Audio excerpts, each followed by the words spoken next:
अमरीकी फ़ौज के सुबकदोश army chief general Randy George ने अपनी बरतरफी पर पीट हेग्सेट पर तंज करते हुए कहा कि अमरीकी फ़ौज को अच्छे किरदार वाले लीडर्स के मुस्तहिक हैं।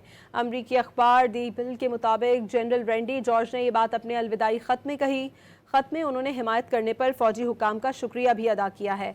रिपोर्ट में कहा गया कि ये तंज अमरीकी महकमा दिफा के अंदर गहरे तजादात को जाहिर करता है।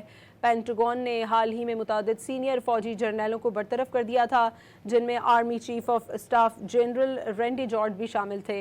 इसकी वजूहात के बारे में ख्याल किया जा रहा है कि इन जर्नलों ने ईरान के खिलाफ वज़ीर दिफा के जंगी मंसूबों को नाकाबिले अमल, तबाहकुन और मुहलिक करार दिया था।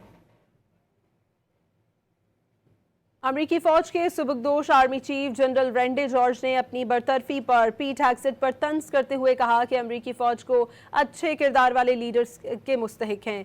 अमरीकी अखबार दी बिल के मुताबिक जनरल रैंडी जॉर्ज ने ये बात अपने अलविदाई ख़त में कही।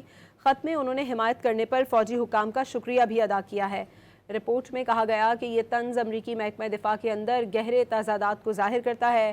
पेंटागन ने हाल ही में मुतादिद सीनियर फौजी जर्नलों को बरतरफ कर दिया था, जिनमें army chief of staff general Randy George भी शामिल थे।